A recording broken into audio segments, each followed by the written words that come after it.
آدمی جو پسندیدہ مضامین ہے اسے جمع کر دینا. تو یہ کئی ہے وہاں شاہ رسول اللہ صاحب کی جان سے زیادہ اس کو محبوب سمجھتے تھے وہ بیاض کو. وہ ہم لوگ کے ہاتھ میں ہے بوسیدہ تھی، بوسیدہ ہوئے تھے لیکن ہر وقت بیاض کہتے رہتے تھے. تب یہ بھی ہم لوگ بیاض ہے. اب کہاں وہ بیاض کہاں یہ، لیکن ذرا جو نکل آیا وہ سنا دیتا ہوں. امام حافظ ضیاء الدین مقدسی کی بہن اور شیخ مجدالدین عیسیٰ کی زوجہ آسیہ مقدسہ اپنے زمانے کے مشہور عابدات میں سے تھیں. عورتوں کا بیان میں نے جو کتاب لکھی ہے اقوال سلف 11 جلدوں میں ہے نا. اقوال سلف ہی ہے نا. 11 جلدوں میں اس میں عورتوں کا ذکر بھی بہت کیا ہے. میں نے کہا یہ خالی کیوں رہا ہے. اور وہ بھی عابدات میں سے تھی. بہت سی عورتیں عابدات، بہت سی عورتوں کی خانقاہیں چلتی تھی جن میں مرد حاضر ہوتے تھے.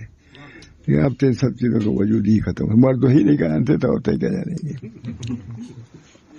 امام حافظ ضیاء الدین مقدسی کی بہن اور شیخ مجدالدین عیسیٰ کی زوجہ آسیہ مقدسہ اپنے زمانے کے مشہور عابدات میں سے تھیں. عابدات واعظات، دین و دیانت اور خیر و صلاح میں بہت آگے تھی. عورتیں خوش آتی ہیں. میں سنا دیتا ہوں کبھی کبھی. بہت سے لکھا ہوا بہت ہے جہاں سے اٹھایا سنا دیا ہے. دیکھیں اچھا ہے کہ نہیں. بہت اچھا. دین و دیانت اور خیر و صلاح میں بہت آگے تھی. کتاب المجتبیٰ میں ہے ان کے بارے میں ہے من العوابد حافظات قرآن. کہتے ہیں کہ وہ عابدات میں سے تھی. کسی کے بارے میں لکھ رہے ہیں وہ عابدات میں سے تھی. ساتھ ہی قرآن پاک کے حافظہ، دین و دیانت اور صلاح تقوی میں مشہور اور وظائف کی پابند اور اپنے زمانے میں بے مثال تھی.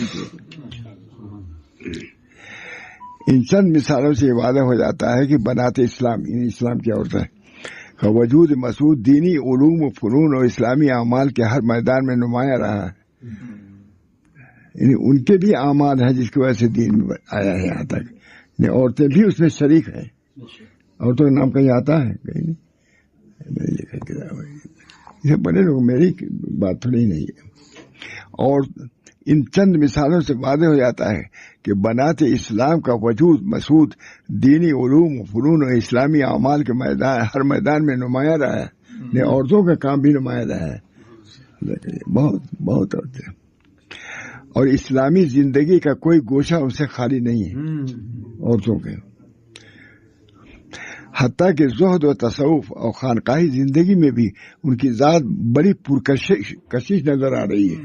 عورتیں بھی خانقاہوں میں جاتی تھیں اور ذکر و شکر کر کے اجازت یافتہ ہوتی تھی. پھر وہ خود خانقاہیں جاری کرتی تھی.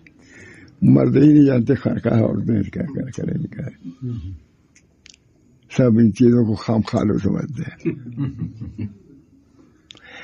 اسی سے کام ہوا حضرت تھانوی وغیرہ کی خانقاہ.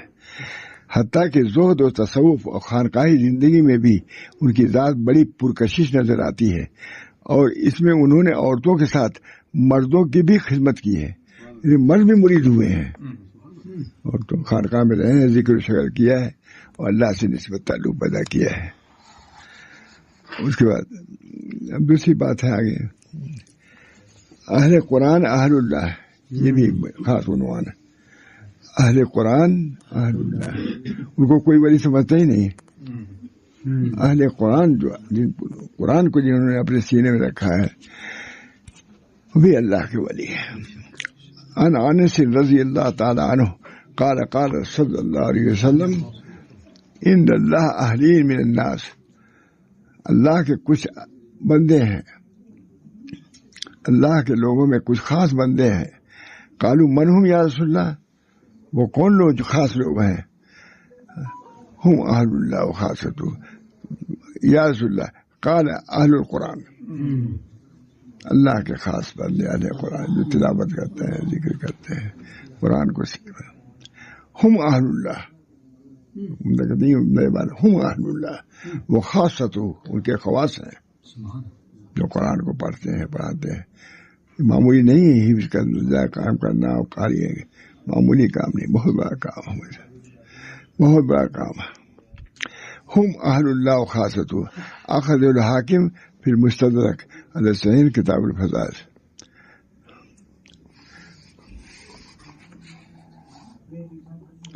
حضور اقدس صلی اللہ علیہ وسلم گھر تشریف لائے تو روٹی کا ٹکڑا گرا ہوا پایا. دیکھا گھر آئے تو روٹی کا ٹکڑا گرا ہوا پایا. یہ بہت خاص چیز ہے. دیکھا آپ صلی اللہ علیہ وسلم نے اسے اٹھا کر صاف کیا اور کھا لیا. یہ کوئی جانتا ہے؟ اور سنت ہے. یہ مدینہ والے مکے میں ایسی روزی کی اتنی زیادہ ذلت میں کہہ نہیں سکتا. سب سے زیادہ ذلیل چیز اس وقت پلاؤ زیادہ پھینکتے ہیں. جتنا کھانا کھاؤ رہنے دو یا نہ لو اتنا زیادہ لیتے پورا ہو اور پھینکتے ہو پھر بعد اس میں گلیوں میں. اور آپ نے اٹھا حضور اقدس صلی اللہ علیہ وسلم نے اسے اٹھا کر صاف کیا اور کھا لیا. خود ہم نے حضرت ماشاء رسول اللہ صاحب کے ساتھ جاتے تھے. مسجد گئے, گھر آ رہے تھے. ایک بار کہا تھا جھکے. ہم نے کہا کیوں جھک گئے؟ تو راستے میں پیدل تھے. دیکھا تو ایک گیہوں کا دانہ تھا. اس کو اٹھایا اور شاید منہ میں ڈال لیا یا جیب میں رکھ لیا کہ اس کی حفاظت کرنی. یہ روٹ جاتے ہیں تو واپس نہیں آتے. فرماتے تھے یہ رزق روٹ جاتا ہے تو واپس نہیں آتا. بعد میں بہت غریب ہو گئے تھے. کہتے تھے کہ نابدان میں چاول پڑا رہتا تھا. کہتے اسی وجہ سے اس پر غربت آئی ہے. رزق کی بھی قدر اللہ کی نعمت ہے. سننے میں نمازہ ابھی کتنی بات ہے. آپ نے دیکھا اٹھا کر صاف کیا اور کھا لیا. اور میں اے عائشہ عزت دار چیز کی عزت کرو. نصیحت بھی کی. یہ مجھے بھی یاد نہیں تھا. یہ اے عائشہ زندہ دار چیز کی عزت کرو. جب اللہ تعالیٰ کسی قوم کے رزق چھین لیتا ہے تو واپس نہیں کرتا. حضرت کے آتے تھے ماشاء رسول اللہ صلی یہی سب سناتے تھے. کہتے تھے غربت تھی اس زمانے میں. تو ہم لوگ جب تھے بہت غربت تھی آزادی کے بعد. تو آتے تھے کہتے تھے رزق چھین لیا اللہ تعالیٰ نے تمہارے. تم نے اپنے دین کی اپنی عزت کی روٹی گئے کہیں حضرت گئے کسی گھر میں نابدان کے یہاں بہت سے روٹی کے ٹکڑے اس میں نابدان میں تھے پڑے ہوئے روٹی نالیوں میں. کہا اسی وجہ سے تم پر فاقہ آ رہا ہے. یہ چیزیں بھی جاننے پہچاننے کی چیز ہے مجھے. جب اللہ تعالیٰ کسی قوم کا رزق چھین لیتا ہے تو واپس نہیں کرتا. سن رہے میرے ماجہ حدیث. کیا تم لوگوں نے خیال کیا ہے کہ جنت میں داخل ہو جاؤ گے حالانکہ ان لوگوں جیسے واقعات نہیں پیش آئے جو تم سے پہلے لوگوں کو گزرے ہیں. ان کو پہنچی سختی تکلیف یہ سب چیزیں پہنچی اور انہوں نے اس پر صبر کیا. کچھ انہوں نے برداشت کیا پھر اللہ نے کھول دیا راستہ. مصائب میں مسلمانوں کے صبر کی تلقین اور عموم سابقہ کے مسلمانوں سے عبرت حاصل کرنے کی تعلیم مسلمانوں کو مشرکین یہود و منافقین سے برابر تکلیف پہنچتی رہتی تھی. مکہ معظمہ میں جب تک رہے مشرکین برابر تکلیفیں پہنچاتے رہے. پھر جب مدینہ منورہ آئے ہجرت کے آگے تو ان لوگوں سے بھی ویسی سابقہ رہا. بہرحال ان کی دشمنی کی وجہ سے ان کی دشمنی سے سب جہاد وغیرہ ہوا.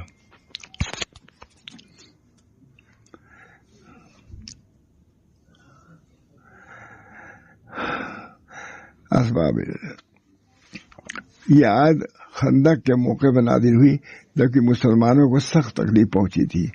دشمنوں کا خوف بھی تھا اور سردی بھی سخت تھی اور کھانے پینے کی چیزیں بھی مہیا نہ تھیں اور کئی طرح سے تکالیف کا سامنا تھا جس کو اللہ تعالیٰ شانہ نے سورہ احزاب میں یوں بیان فرمایا بلغت القلوب الحناجر. کلیجے منہ کو آ گئے اسی تکلیف پہنچی. نیز اللہ جل شانہ نے غزوہ احزاب کے بارے میں یہ بھی فرمایا ہنالک ابتلی المؤمنون. اس موقع پر مسلمانوں کو آزمائش میں ڈرایا گیا اور ان کو سختی کے ساتھ جھنجھوڑا گیا. بہت ہے لکھے گا تھوڑا سا سنائی دیتا ہوں. منافقین اس حال کو دیکھ کر حضور کے صحابہ کی غربت کو دیکھ کر کے منافقین ہنستے تھے. منافقین اس حال کو دیکھ کر طرح طرح کی باتیں کرنے لگے حتیٰ کہ کفریہ کلمات تک کہا گئے. اللہ تعالیٰ نے آیات بالا نازل فرمائی ارشاد فرمایا کہ تم جنت کے آرزو لیے بیٹھے ہو حالانکہ جنت جسے جنت میں جانے کا ارادہ ہوا ہے آزمایا جاتا ہے یہ مت سمجھے کوئی ایسے چلے جاؤ گے، کچھ کرنا ہوگا تب جنت میں جاؤ گے. تکلیفوں میں مبتلا کیا جاتا ہے.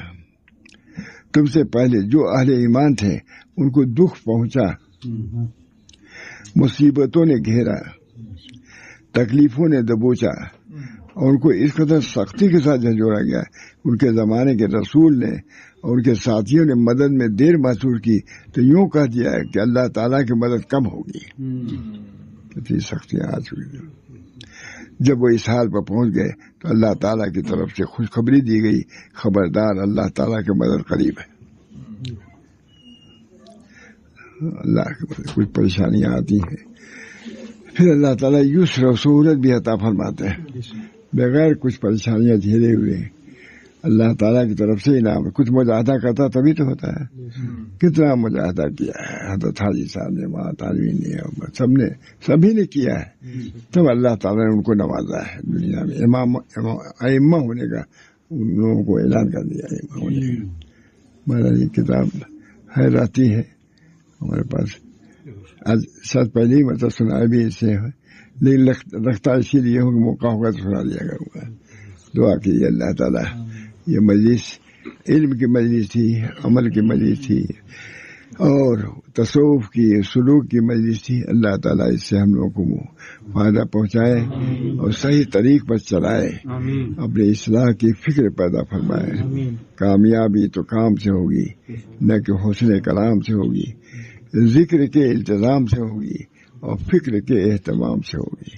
بہت زیادہ ہم لوگ مغرب بعد ذکر کرتے رہتے تھے. حضرت جاتے آتے تھے اپنے لڑکیوں سے کہتے دیکھو ذکر کر رہا ہے. یعنی اتنی اہمیت سے ذکر کی بڑی فضیلت ہے. اللہ تعالیٰ نے ولا ذکر اللہ اکبر، اللہ کا ذکر سب سے بڑا ہے. اس وجہ سے کچھ بھی ہو، لسانی ہو، یعنی بہت دل نہ لگے تب بھی کچھ نہ کچھ اللہ اللہ کر لینا چاہیے. 1000 مرتبہ کر لے، 500 مرتبہ کر لے. انشاءاللہ اس کے ذریعے سے خوشحادگی پیدا ہوگی. انشاءاللہ دل میں نورانیت پیدا ہوگی. اللہ ہم سب کو ان باتوں کی بھی توفیق برآمد فرمائے. دعا کیجیے کہ یہ مجلس کارگر ہو اور فائدہ مند ثابت ہو ہم سب کے لیے، میرے لیے بھی یا سب کے لیے بھی. اللہ تعالیٰ اپنے اوقات کو ہمارے لیے اوقات دے، روز میں توفیق دے، اعمال صالحہ کرنے کی بھی توفیق دے تاکہ یہ اوقات ہمارے لیے کامیابی کا ذریعہ بنے. اللہم ربنا تقبل منا انک انت السمیع العلیم برحمتک یا ارحم الراحمین بحرمت سید النبی الکریم صلی اللہ تعالی علیہ وسلم.